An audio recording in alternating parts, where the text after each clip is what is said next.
So yesterday in class, I was doing a practice where I purposely was getting people to trigger discomfort in their body. Purposely getting them to create that. And while they're feeling discomfort, I told them to stay calm, stay relaxed.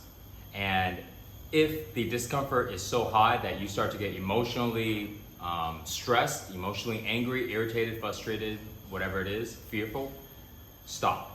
Stop, take a break, and then whenever you're emotionally centered again, come back in and do this movement again. And the exercise, the practice, it's like 4 parts and all this stuff, but part of it was like doing working on legs and then holding like a horse stance. And then after that, going right into legs again, and then right into horse stance, and just doing this over and over and over and over. And even my knees were shaking too. So what we're actually doing here, you see, when we feel discomfort in the body, it's just a sensation. It's just a feeling. But most of the time, a discomfort in the body will trigger emotions. It will trigger emotions. And then now we become emotional. And then when we are emotional, the emotional lens pops up in front of our face, and now we see, think, and act emotionally.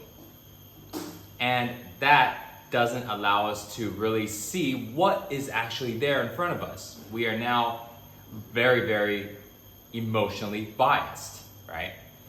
So how do we stop that? We have to stop the trigger between the feeling sensation of discomfort, of pain, the feeling sensation of irritation, the feeling sensation of angry, which is tension, pressure. We have to sever the reaction into emotions. Okay? We have to sever it. Feeling discomfort, usually it goes right into emotions and then triggers into the mind and all this stuff. So now we will sever it right there.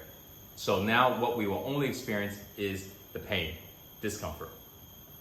And the way we do that is by being conscious, being present, and fully aware of the discomfort.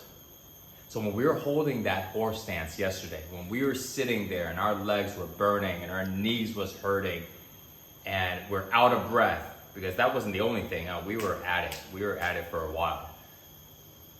We were focusing on being very, very present, fully aware of that discomfort in our body.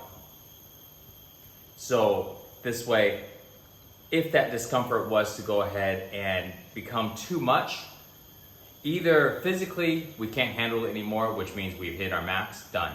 Or physically we can still handle it, but emotionally we are at the point to where we are stressed. And in that case, we want to stop. So too oftentimes, why do we want to stop? Going back into what I said, too oftentimes we are operating off of emotions. We are emotionally driven throughout the day. We're fear-based driven. And so operating off of emotions is a terrible way to go ahead and get things done, because we are emotional. We're not thinking straight. We're not seeing straight. We've got the lens going on here. We have total biasms. Our personal opinion is definitely in play versus seeing things from what is actually happening, the objective point of view, right? Anybody who's an entrepreneur, anybody who is really getting things done, you know that you can't make good decisions off of emotions. So when we are in that state and we're holding these poses and we're creating all of this discomfort, what we don't want to do is continue to push it when we are emotional. The moment that we feel emotions coming up, take a step back, relax, rest, and wait till the emotions come back down. And then now the emotions come back down, I'm feeling more calm, more centered again. Now I'm gonna go ahead, turn that heat back on, I'm gonna turn the discomfort back on, and I'm gonna go in and I'm gonna do it again. And I'm gonna practice it again and create that discomfort. And every time when I do that, it's going to increase the threshold of being able to experience more pain and discomfort without triggering emotions in my body. And if you're asking, well, why do I want to do that? Why do I want to create discomfort and pain in my body? I mean, that sucks. Yes, it does suck. But we cannot avoid pain and discomfort in our life, okay? It's not unavoidable. You will get sick at times, no matter how healthy you are, okay? You will get injured at times, no matter how careful you are.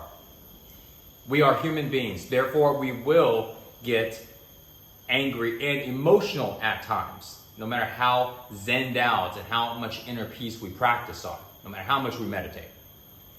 So, when this is happening, if we can go and slow down that reaction and we can just contain the discomfort that happens when we are emotionally charged or when we're hurt or when we're sick, if we can just maintain that and just be present with it, then it stops constantly fueling the emotions. Okay? And then now we can come back to staying more often in a place of centeredness, in a place of inner peace. If we don't know how to do this, then every time when you are sick, when you have a stomach ache, you will feel stressed, upset, angry, sad. Every time when you are hungry, that's like every day, you will feel irritated. Don't talk to me right now, I need to get some food in me. You have opportunities now every day to be emotional all the time. That's silly. It's completely absurd. Now, every time when you are hungry, you will be present with that discomfort in your stomach, fully be aware of it, and therefore, even though that sensation is there, but you are centered in your mind, you're calm, and even if you're gonna go for that food, you're gonna go for that food in a calm way and not just be, get out of my way, everybody, I need to eat because I'm about to go ahead and rip somebody's head off because I'm so hungry. You see, that's what we're doing here. And this is an element of the Flow 60 practice that we train on.